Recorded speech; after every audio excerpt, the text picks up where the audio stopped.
The Zanari cub trembled beneath Iris's bed, his violet eyes wide with terror. His name was unpronounceable to human tongues, but Iris had taken to calling him Pip, short, simple, and somehow fitting for the small furred creature who'd somehow breached the quarantine protocols of Deep Space Station Viridian. Iris knelt beside her bunk, her brown hair falling across her face as she peered into the darkness. She could see the gleam of those luminous eyes, the rapid rise and fall of his small chest.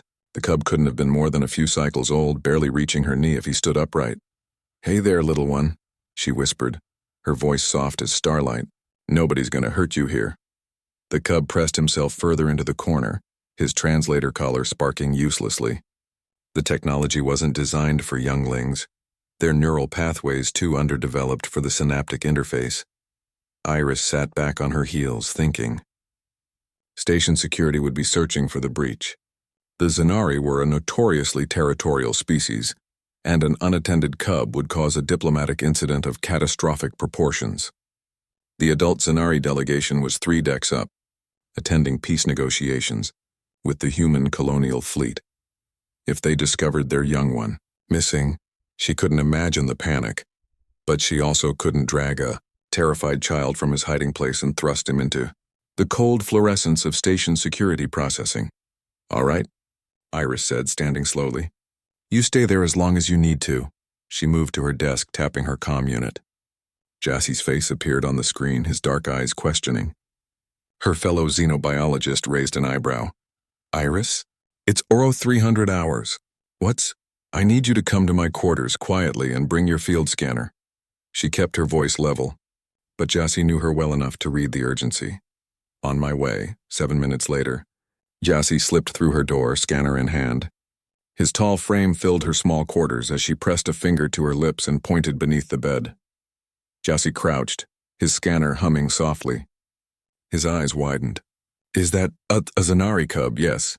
"Iris, do you have any idea what kind of situation this is?" "If they think we took him, they'll start a war," Iris finished. "I know, but look at him, Jassie. He's terrified. Something drove him here." Jassie ran the scanner again, frowning at the readings. Elevated stress hormones. Signs of prolonged anxiety. His cortisol levels are... He paused. "This cub has been frightened for hours, maybe days." Iris's jaw tightened. The Zanari were fierce warriors, proud and honor-bound, but she'd read the xenopsychology reports. Their young were precious, protected with a ferocity that made Earth's most devoted parents seem casual by comparison, unless something was very wrong. "We need to contact the delegation," Jassie said. "Not yet." Iris moved to her storage unit, pulling out a protein bar. She unwrapped it slowly, breaking off a small piece. The sweet scent filled the room, human food designed for long space voyages, packed with nutrients and engineered for appeal across multiple species. She knelt again, placing the piece of food just within reach of the shadows. "What are you doing?" Jassie whispered, building trust. They waited. Minutes stretched like hours. The station's ventilation system hummed its eternal song. Somewhere distant, boots clanged on metal decking as the night shift made their rounds. Then slowly, a small clawed hand emerged from the darkness.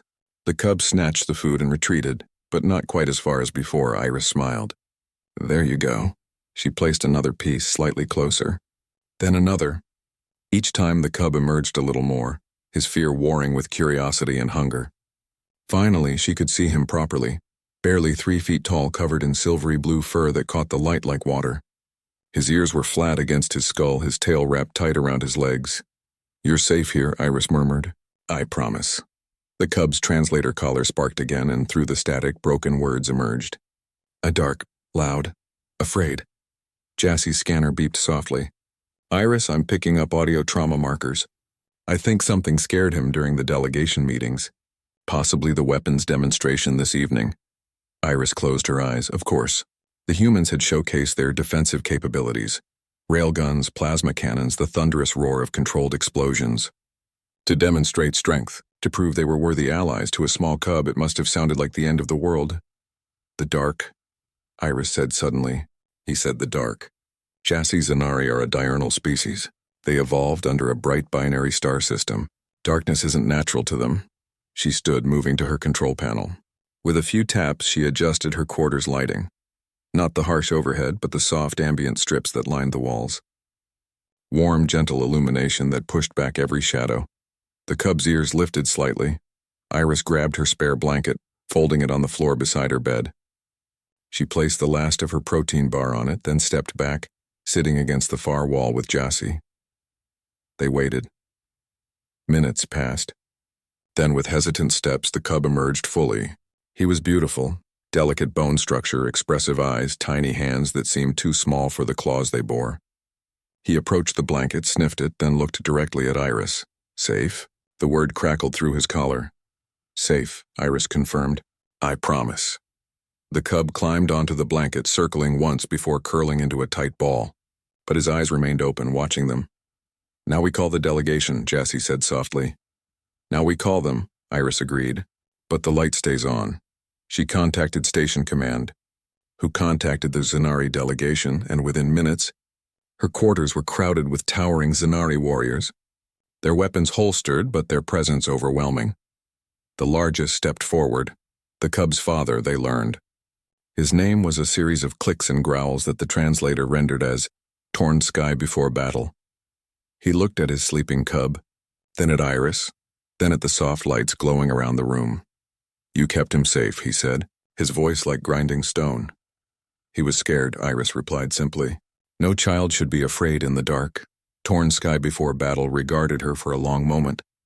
Then he knelt, bringing his massive frame down to her level, a gesture of equality rarely shown by Zanari to other species. My son was overwhelmed by your demonstration of power. He fled in fear. By rights, this should bring shame to my house, he paused. But you showed him that humans understand something we prize above all else.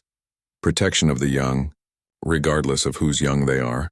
He carefully scooped up the sleeping cub, who stirred but didn't wake. The negotiations will proceed differently now, Torn Sky before battle said, because you have shown us that humans don't just build weapons. They also leave lights on in the darkness. After they left, Jassy let out a long breath. You realize you just changed the course of interstellar diplomacy with a protein bar and a nightlight?